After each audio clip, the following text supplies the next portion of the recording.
Imagine this. In a bustling cafe full of noise and distractions, one man sits alone. No phone in hand, no camera-ready smile, no need to prove anything to anyone. Around him, the world spins in anxious circles. People scroll endlessly, hoping for likes that never quite fill the void. Couples pose chasing the perfect selfie. Friends chatter about gossip they'll forget tomorrow. Strangers swipe through dating apps like their lives depend on it. But this man, he's not chasing anything. He's still. He's quiet. He's dangerous. Why? Because he's listening not to music or memes, but to an audiobook on philosophy. While others numb themselves with dopamine hits from TikTok, he's feeding his mind. He's not lonely, he's not lost, and he's certainly not desperate. And that, my friend, makes him the most dangerous person in the room. But what is it about a person who's comfortable in their own skin that unsettles people so deeply? Why does society flinch at the sight of someone who doesn't need approval, who doesn't seek constant company, who can sit in silence without reaching for escape? Hold on to that thought, because we're about to unravel one of the biggest lies you've ever been told. And once you see it, you can't unsee it. The lie society tells you about being alone. Here's the raw truth that no one wants to admit: our entire social system is built on your neediness. Think about it. Every ad you see, every influencer you follow, every dating app, networking seminar, or self-help coach, they all operate on one single assumption: you are not enough by yourself. You need a soulmate to feel complete. You need followers to feel seen. You need a community to be happy. You need to stay connected or you'll fall behind. But what if it's all a lie? What if the man sitting alone, fully content in his solitude, is not broken but free? What if his very existence threatens the system we've built because he doesn't need what they're selling? He doesn't chase attention, likes, or validation. He isn't swayed by peer pressure or praise. And that makes him dangerous. Why? Because society doesn't fear the man who can't be alone. Society fears the man who doesn't need anyone. When philosophy becomes armor. Let's talk about two men who discovered this truth long before the age of smartphones and filters: Marcus Aurelius and Friedrich Nietzsche. Marcus Aurelius, emperor of Rome, ruler of the most powerful empire in the world, spent his nights alone writing in his private journal, not to boast, not to brand himself, but to question his own thoughts, to reflect, to grow. He once wrote, "All cruelty springs from weakness." Despite holding supreme power, he turned inward. While others sought to dominate the world, Marcus sought to master himself. Centuries later, Friedrich Nietzsche echoed the same rebellion. He wrote, "The individual has always had to struggle not to be overwhelmed by the tribe." He wasn't just being poetic, he was sounding a warning. When you step away from the crowd, when you stop needing their approval, you become a threat to the status quo. Both men understood something radical. If you can sit alone with your thoughts, if you can wrestle with your own mind without running from it, you can think for yourself. And that, my friend, is revolutionary, because a society that depends on your obedience, your fear of judgment, your craving for connection, it cannot stand against someone who finds peace in silence and power in solitude. The psychology of the dangerous loner. Let's get real for a moment. What's actually happening inside the mind of someone who embraces solitude? Why do they seem so grounded and so untouchable? First, they've broken free from what I call the approval addiction. While others chase likes and comments for a quick dopamine hit, the dangerous loner has found something far more potent: self-respect. And self-respect doesn't depend on algorithms or applause. Second, they've learned how to sit with discomfort. Most people can't go 5 minutes without reaching for their phones because silence is a mirror. It reveals your fears, your insecurities, your regrets. But the dangerous loner, they've had those late-night conversations with themselves. They've stared their demons in the face and said, "I see you." And in doing so, they've become stronger, calmer, clearer. Third, and this is crucial, they cannot be manipulated. When you no longer depend on others for validation, you become immune to the tactics of control. You're not afraid of being rejected because you don't need to be accepted. You can't be bribed with popularity or shamed into silence. You become a free thinker. And free thinkers, they change the world. The Marcus Aurelius method: learn through solitude. Let's circle back to Marcus Aurelius. Every evening, while others drank wine and told stories of conquest, Marcus would sit alone, pen in hand, mind open, heart honest. He practiced something we now call evening reflection, a form of journaling where he would review the day, examine his thoughts, and question his actions. Why did he do this? Because he understood that true strength doesn't come from dominating others, it comes from mastering yourself. He wasn't just writing words, he was sharpening his inner sword, forging armor out of thought, preparing his spirit for battle, not with enemies, but with ego. This practice wasn't weakness. It was warrior training for the mind, a way to build resilience, clarity, and peace without needing noise or praise from the outside world. Closing tease to next section. So ask yourself, could you sit alone in a crowded room and feel completely whole? If not, what are you really afraid of finding in that silence? Because what comes next will show you exactly how solitude can become your greatest power. Stay with me because we're just getting started. In the last section, we explored how solitude becomes power and why the person who doesn't need validation is the most dangerous of all. Now let's go deeper into the discipline behind that power, the discipline of desire building, mental strength. Marcus Aurelius didn't just sit quietly with his thoughts, he trained them. Each evening in the silence of his study, he would engage in what he called the discipline of desire. He would ask himself three piercing questions. What did I desire today that I didn't truly need? What did I fear that was completely outside of my control? And what did I do just to gain approval that betrayed my own values? This wasn't casual journaling. This wasn't venting. This was mental resistance training. He was building psychological muscle, just like an athlete conditions their body. Every night, he wasn't just reflecting, he was sharpening his clarity, stripping away illusions, and growing stronger. Because Marcus understood something profound, the person who knows themselves deeply can't be fooled by shallow games. When you've spent real time with your thoughts, when you've torn apart your own motivations and faced the darkness in yourself, other people's opinions lose their grip on you. Their need to impress, to manipulate, to dominate. It all starts to look embarrassingly small. You see their games for what they are, distractions, performances, noise. And in that clarity, you become a danger to the system because you become free. The Nietzsche problem, creating your own values. Friedrich Nietzsche didn't stop there. He pushed this idea to the edge of the cliff and dared to look over it. He argued that the truly dangerous person isn't just someone who knows their values, it's someone who creates their own values from scratch. Think about that. Most people live their entire lives guided by a moral code they never consciously chose. They believe what their parents believed. They follow the crowd. They align with whatever their culture says is normal. They're not living their own lives, they're replaying someone else's script. But the person who spends time in solitude, they start asking uncomfortable questions. Why do I believe this? Who benefits from me believing this? And what would I believe if I had to start from zero? That's when it gets dangerous because that's when the predictable stops being predictable. You no longer vote the way they expect you to vote. You don't buy what they tell you to buy. You don't live how they trained you to live. You become something the system can't quite control, a person who thinks for themselves. And people who think for themselves, they disrupt the game. Loneliness versus solitude, a modern confusion. Here's where we need to get brutally honest. We've been taught to confuse loneliness with solitude, but they couldn't be more different. Loneliness is a condition of lack.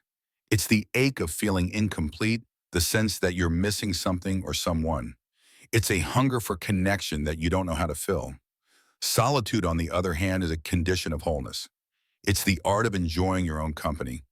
It's the peace that arises when you realize you're not missing anything. In our society, it has a vested interest in keeping those two things confused. Because a lonely person is a consumer. They'll buy things to feel better. They'll chase status to feel worthy. They'll say distracted and compliant, easy to influence, easy to market to.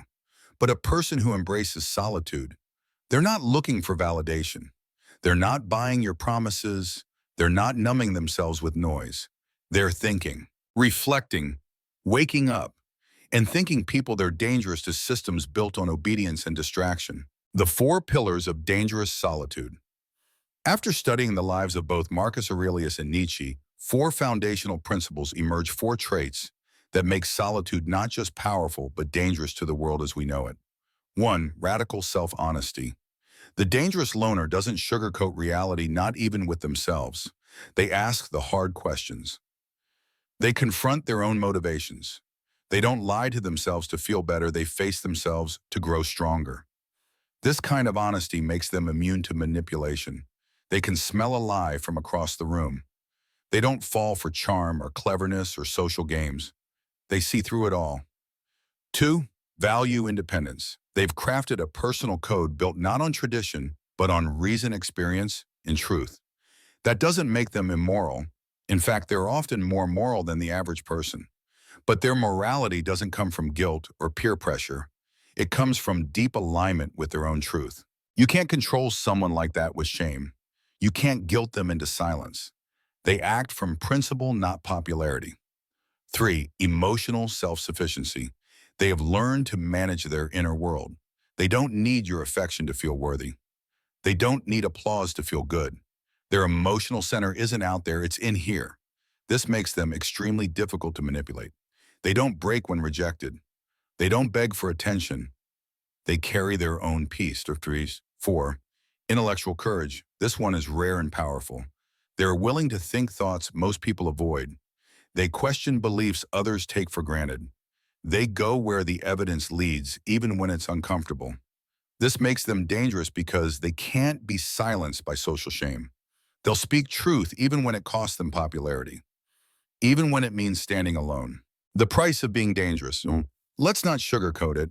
This path isn't easy. There's a price to be paid for this kind of independence. People will misunderstand you. They'll call you arrogant. They'll say you're antisocial. They'll try to pathologize your solitude, treat it like a problem to be fixed. You'll sometimes feel isolated, not because you're broken, but because most people are vibrating on a different frequency. You'll look around and see others living in a dream, chasing things that don't matter, running from themselves, afraid to be still.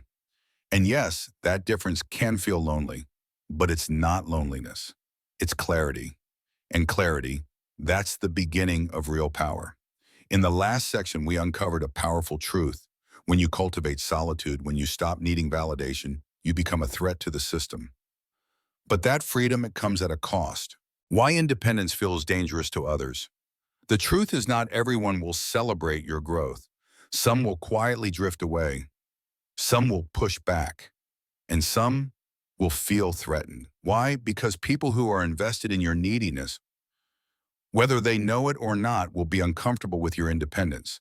As you grow stronger, some friendships will fade. Not out of malice, but because your presence quietly challenges their comfort zone.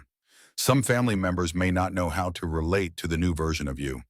You'll feel a subtle pressure sometimes, not so subtle, to shrink back, to be more social, more normal, more like the rest of us. Society has countless ways of whispering, come back to the herd. But here's the deeper truth. The price of conformity is far greater than the price of solitude, because the price of conformity is your soul. Why the self-sufficient are feared. Let's unpack why your independence is so threatening to systems, to norms, and even to people. Economically, our society thrives on dissatisfaction. Entire industries are built around making you feel incomplete, so you'll spend money to feel better. But someone who's at peace within themselves, they don't buy things to impress anyone. They don't chase trends. They're bad for business. Socially, the structure of our culture relies on status games. Who's up, who's down, who's winning. But if you don't care about status, you can't be controlled by it. You're unpredictable. You don't play the game. You walk off the board. Politically democratic systems are influenced by popularity, peer pressure, and emotion. But if you think independently, if you stop reacting to slogans and start asking real questions, you become harder to manipulate. And that scares people in power. Psychologically, your self-sufficiency acts like a mirror. It reflects other people's dependence. Your peace exposes their anxiety. Your freedom makes the walls of their invisible cage more obvious. That's why your growth, your quiet, grounded strength can unsettle people, because it reminds them of the work they haven't done yet. The modern Stoic applying ancient wisdom today. So how do you become dangerous in the best possible way? Not destructive, not reckless, but dangerous in the sense that you're untouchable mentally, emotionally, spiritually. You start small, begin with short, undistracted solitude. No phone, No background noise, no scrolling, just you and your thoughts. Start with 10 minutes. Let it grow from there. Let it get uncomfortable. Practice the evening review like Marcus Aurelius.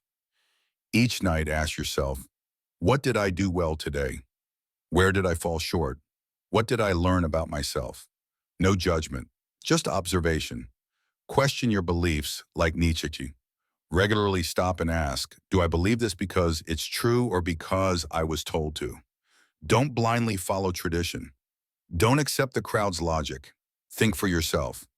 Develop your own moral compass, not one handed to you by religion, media, or peers, but one forged through reflection, reason, and real-life experience. Decide what kind of person you want to be, then live it without apology. Learn to enjoy your own company. What makes you feel alive alone? Read, walk, write, reflect, build something. Fall in love with the space inside your own mind. Stop chasing validation. This is the hardest part. Let go of needing approval. Stop caring about likes, followers, and digital applause. Your worth doesn't come from the outside. It never did. The paradox of dangerous solitude. Here's the irony. The more complete you are alone, the more others are drawn to you, shy, because you don't need them. And that's magnetic. When you're no longer desperate for attention or affirmation, your energy shifts. You radiate confidence without arrogance, calm without detachment. People feel it even if they can't explain why. But here's the key. You're not doing it to attract anyone. You're doing it because it's true. The attraction is just a side effect. Relationships become more real when you don't need them to feel whole. You choose to be with someone not from lack but from love. That's where genuine intimacy begins.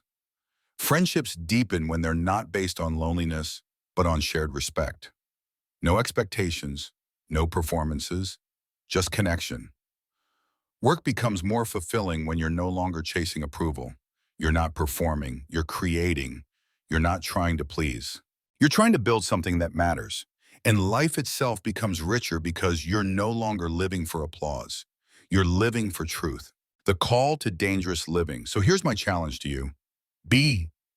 Become dangerous, not dangerous in the sense of harming others. Dangerous in the sense that you are impossible to manipulate.